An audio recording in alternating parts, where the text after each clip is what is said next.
Hey everybody, welcome to Q&A video number 37. Make sure to keep asking questions, doesn't matter they're about, they can be about anything. Just know that I don't respond to review requests or let's play requests in these videos, but I will respond to them in the comments.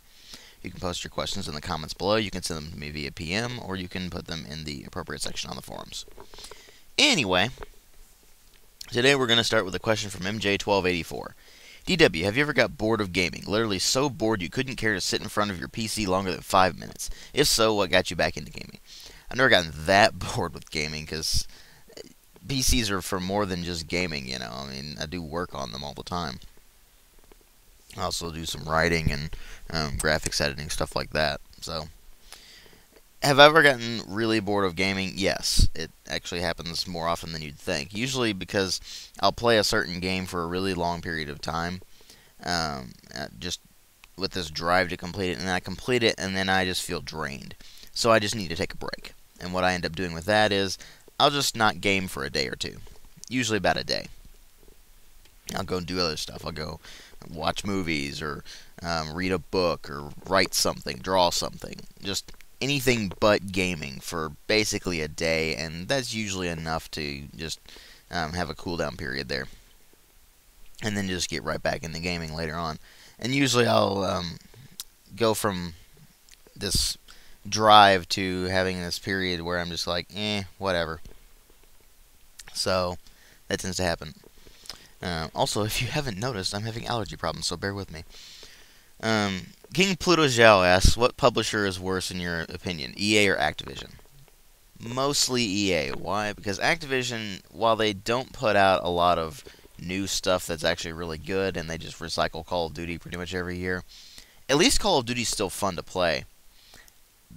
EA just keeps just butchering everything. I mean, they've got Origin that you have to put up with now.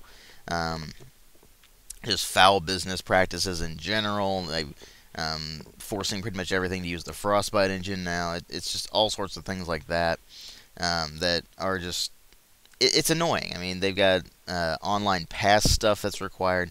So they're way worse. I mean, Activision puts out a game. Yes, it's $60, and yes, it's very much... the same kind of thing that you had last year, but at least it's still fun to play. EA, on the other hand, tends to put out just crap, and more crap. And then they charge $60 for it, and they say, oh, online pass, and all sorts of horrible things like that. Anyway, next one is from Serious Hedgehog Co. Would you agree that game developers in the 90s, such as id Software, Capcom, and Square Enix, have gone way downhill, and newer developers in the 2000s and 2010s, like Infinity Ward and BioWare, in terms of new games, are taking the 90s developers down? BioWare has fallen, and they were actually around in the 90s, so that's kind of a moot point. I mean, when do you think Baldur's Gate was made? MDK. Really, people act like BioWare is this new company. It's really not. It's been around for a long time. That was back in the Black Isle days. And the thing is, a lot of these older studios, the people that made the magic have just left the studio and gone and done their own things. They've formed new studios. Like, a lot of the former Black Isle people are now at Obsidian Entertainment. And you can just see how they've gotten so much talent there, and it really pays off. It's just other things factor into their games as well. So is it a matter of newer studios taking them down? No, not really. It's a matter of them moving to other places, spreading out more, trying different ventures, that sort of thing. So it's not really a matter of newer developers being better. In a lot of cases, newer developers don't even make good games, unfortunately, because they just don't have that experience. They don't know what a good developing environment is. They don't look at game mechanics and go, well, how can I make this unique? They look at something like Tower Defense or MOBA and be like, I'm going to make that. So, yeah, that's a pretty big problem, actually, right now.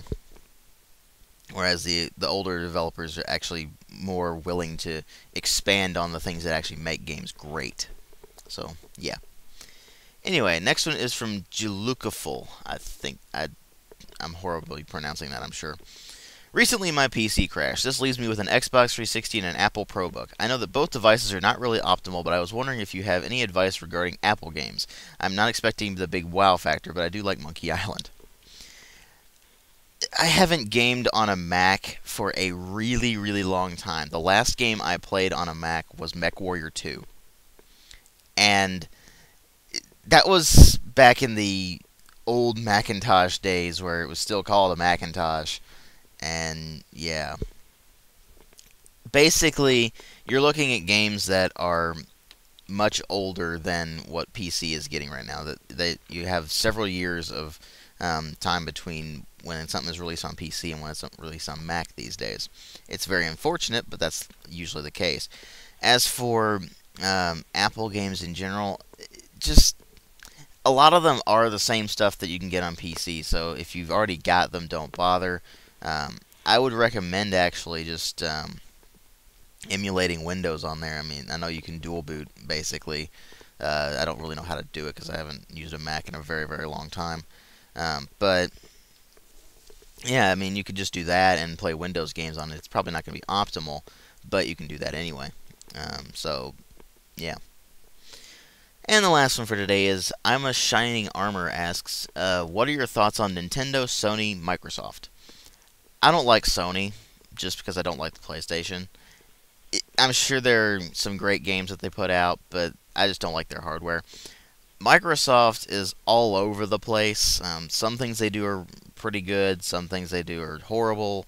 Like, I'm not a fan of Windows 8 at all. That closed system is just going to be horrible.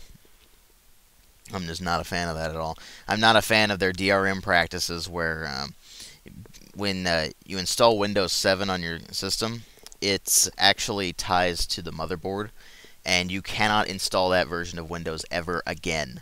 You have to buy a completely new license for a new computer. It's horrible. I found that out the hard way, actually. Because it was like, oh, well, I can try to install this on multiple computers. Oh, wait, no, I can't. Never mind. I gotta go get another version of Windows. Damn.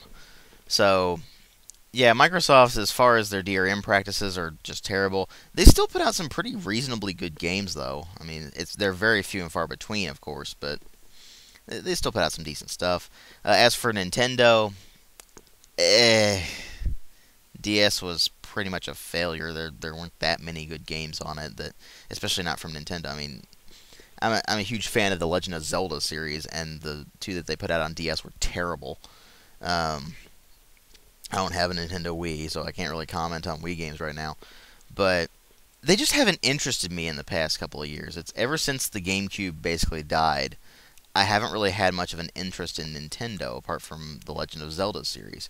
And it's kind of unfortunate, because in a lot of cases, they just rehash the same thing that they've done all the time, and you get tons and tons of Mario sequels. I don't like Mario to begin with. I mean, I like the old ones, don't get me wrong, the Super Mario World and all that. But the newer stuff, I just sit there, I'm like, why? Why?